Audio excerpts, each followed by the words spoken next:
Aloha, this is Lorraine Larzabal with viaDNAremote.com. I have something very important to share, so please watch this short video all the way to the end. You know, I haven't been this excited about Rifing since 2016 when we first started running frequencies. So what we found is that just over the past year or so, about 50 or 60 of our viaDNA remote users, including Lewis and myself, have reported using saliva changed daily in the viaDNA remotes. We're getting 2 to 3 times faster reductions than we're getting using blood DNA. You know, back in September of 2022, I released a video on the advantages of changing your saliva daily in the remotes. But I've tweaked the method a bit since then. So today I'm going to share with you easier ways to prepare these paper strips, as well as reiterate the benefits of doing this. So here's how it's done. Do not spit into the plastic vial. Simply lick the bottom of a strip of white paper, insert it into the bottom of the vial, and place it into the remote. You don't need to lick the entire paper, just the bottom portion here. Hold the plastic vial at eye level when you put it in each time to verify that the damp paper reaches the bottom. The reason is when you place it into the remote, it ensures that the saliva is in the center of the scalar cavity here in the middle of the remote. The key point to getting the results I'm talking about is freshly dried saliva. So you don't have to drench the paper, and it only takes about 5 minutes to dry.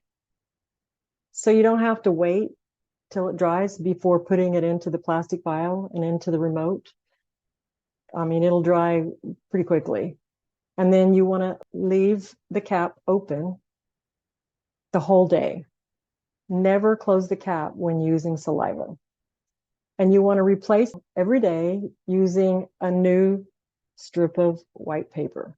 Since you're going to replace saliva about every 24 hours, I recommend you set up some kind of audio notification that goes off at a certain time daily as a reminder, so you'll get in the habit of doing this. For months, I had my notifications go off at 10 a.m. every day, but now I'm in the habit of doing it as soon as I wake up.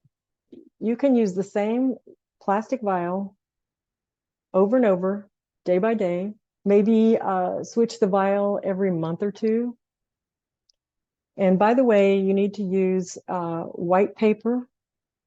I haven't been able to test whether using colored paper works or not, so I wouldn't recommend anything but white paper. Okay, Lewis gave me this idea, and here's what I'm now doing.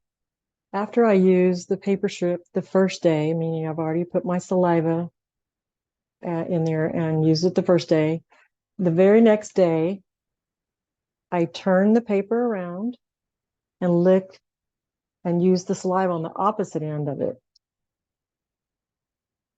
And after using the same paper the second day, I throw it away, get a fresh one to use the next 2 days. So that's one way to do it. But if you don't think you're going to remember whether you used a fresh paper the day before or whether it was a used paper the day before, just simply stick to always using a fresh paper every day. Okay, and then a couple of people have asked me if they can use glass vials for this. You can see the glass vials is quite a bit narrower in width, and you absolutely need to get the paper all the way down to the bottom. And you'd have to cut the paper 1/16 of an inch paper, which is 1.5 millimeters, in order to make this work with the glass vials. Okay, you can use saliva in either the black remotes or the advanced white remotes. And I'm sure you know now not to use the Spooky2 Boost, because the cables that come with our remotes are to be connected directly into the XM generator or a Gen X in order for it to work properly. Now I want to briefly talk about how to prepare mini paper strips in advance for daily usage. You can use regular scissors when you do the cutting, or you can use shears, either one. When I first started using saliva in my remotes, I was using regular printer paper. And it's okay to use, but as you'll see, it's more of a hassle having to cut the strips one at a time like this. And you're shooting for about 1/8 of an inch wide. You cut it all the way across, and you do the next, and the next, and the next. You keep going. And let's say you have, quite a few of these strips, and then now you've got to cut the length of it. The width of this does fit in the vials, but as you can see, it doesn't go all the way to the bottom of the vial. Again, you want to be in, when it's dropped in, be in the middle of the cavity of the remote. So what you're going to do is just cut at an angle, and then the next one you cut at an angle, and the next one cut it at an angle.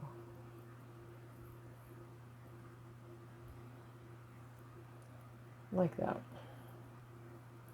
You have quite a few of these now. You get the saliva and put it on the bottom part of this strip, and you insert it in.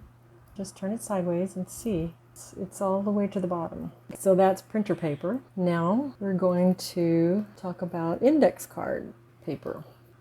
After I tried printer paper for a while, then I tried using the thicker index card stock, which is 3x5-inch cards. Okay. The advantage to this type of paper, after you put the saliva on there, while you're inserting it into the vial, it won't bend. You're shooting for about, again, 1/8 of an inch, which is about 3 millimeters. When you get quite a few of these done, you can cut at an angle. You're going to do a lot of them at a time, so you don't have to cut every single day. Okay, so now what you can do is, again, you lick it and you put it into the vial. You can see it goes down to the bottom because it tapers down here. Okay, so that's also an option. Okay, now let's talk about quilling paper. Finally, I settled in on this option for myself, and Lewis found a source that sells them already the ideal width for our remotes, which is 1/8 of an inch wide strips of paper, 3 millimeters wide. Quilling.com is where he found it, and it's bright white strips. You want the 1/8 of an inch. On Amazon, it has an option for you, quilling strips of paper. You gotta hover over the one that says white, and you can see right here it says white. That's the only one you want to get. It's got to be the bright white. And what I'm going to do is make sure at the bottom of this YouTube where it has the description, I'll make sure and include those two links, so you can buy it if you choose to go this option. Okay, so the way you do this one, it comes in already, the width is perfect, so all you do is you can pick up 2 or 3 of them at a time, like this. Doesn't have to be perfect. Actually, there's about 4 or 5 of them right here. And I'm just gonna try to see if I can do quite a few at a time. Yeah, there you go. Try to do an angle. Okay. It wouldn't take you long to do the whole thing. I'm gonna put it in. It goes down to the bottom. Place it in the remote, white remote. Another option, someone gave me this idea.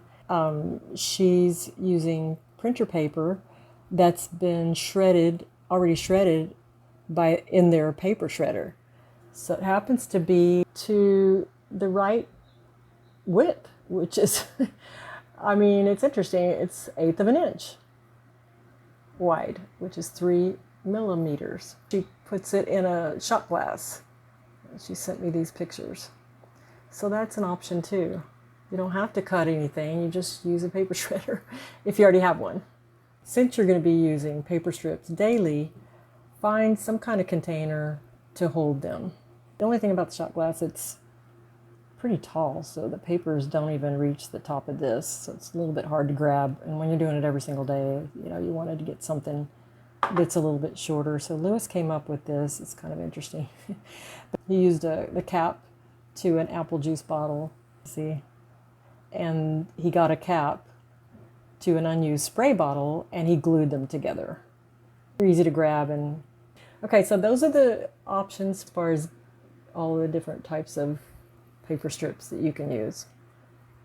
Okay, some people may want to use saliva in some remotes and blood in other remotes. For example, one of our remote users had 3 generators running, but found out he had an E. coli infection and wanted to reduce the E. coli at a faster pace than his other 2 generators that were running Staph aureus and Candida. Well, he was so used to using blood DNA in all 3 of his remotes, but he decided to use saliva in only one of the remotes, the one that's running E. coli frequencies. So I still recommend, if at all possible, that you use saliva in all your remotes. And I realize that for some of you, using saliva is not possible because of the fact that it needs to be replaced daily, which is only an option if your Rife system is conveniently located at your home. There are also those of you that travel frequently and will probably need to stick with blood. I had a couple people that were traveling, they were using saliva change daily in the remotes. And then when they traveled, which was, I think, 1 week out of each month, they would put the blood vial back in during that week. So anyway, you can go back and forth. Many of you only want to use blood DNA for convenience sake. And I don't blame you, because you don't have to do anything for 3 months. And that's perfectly fine. Blood is still and will continue to be very effective. But other remote users resist having to prick their finger to collect blood, even though it's only every 3 months, and gladly embrace the idea of using saliva, and can therefore enjoy faster pathogen reductions. This past year, some of our remote users, once they were in a health crisis and needed faster results, they were willing to do contact mode for, say, 1 hour a day and run 24 hours a day with saliva in their remotes. They've reported having phenomenal results, reducing the pathogen load twice as fast than remote only or contact only. Again, they were doing 24/7 remote mode using saliva, plus an hour a day holding those Spooky2 stainless steel hand cylinders in contact mode. One thing that's important for everybody, in my opinion, is the importance of getting a test report to find out which microorganisms or parasites are lurking in your body. And it's essential to know what those pathogen levels are. So please contact me if you'd like the name of a company that tests by you mailing them your DNA sample. And it's done at a very reasonable cost. They can also detect each of the bacteria, viruses, fungus, and parasite levels to determine which ones are of highest priority to go after. You can also do retests with them to track your progress. Just to recap, comparing results from people who were using blood for years, but then they switched to saliva in all their remotes over the past year, let me just say, out of the 50 or so people's before and after test results, they're seeing favorable results with very obvious improvements using saliva. If you start out at 7 volts in remote mode, after about 6 to 8 weeks, you want to raise the amplitude to 7.5 volts. Then in another 6 to 8 weeks, you can raise the amplitude to 8 volts. And you probably want to stay at 8 volts. Some people are comfortable at only 7 volts. So find a level that works for you. Keep in mind, if you change to running different pathogen frequencies from the ones you were running before, you may need to drop back down to 7 volts again. Then slowly work up to higher amplitudes. Again, this is if you changed it to running different microorganism frequencies than before. And remember, die-off symptoms may not be obvious right away. It sometimes takes a week or so in remote mode to notice if you're going to have any die-off symptoms. Also, most people's bodies are so toxic by the time they get started rifing that they can't start out running multiple generators unless one of the generators is dedicated to running healing frequencies only. In the YouTube description below, you'll see the link where to purchase 1/8 inch width paper, which is 3 millimeters, Quilling paper strips. You'll also see an Amazon link for the same size paper strips. So you have 2 sources if you want to buy those. So thank you for your time. Happy rifing. I'm just going to say a quick prayer here for you. So Lord, I just pray for all the folks that are listening and are rifing, and they've got their rife system. They've got generators and remotes and various types of equipment. And everybody here that's watching, Lord, they want to be well. And Lord, you're the healer. So I just pray that you would heal their bodies. You would touch them. Whatever struggles they're having with their health, Lord. By your Spirit, I ask for the healing touch of the Lord Jesus Christ over you. Amen. Okay, God bless you.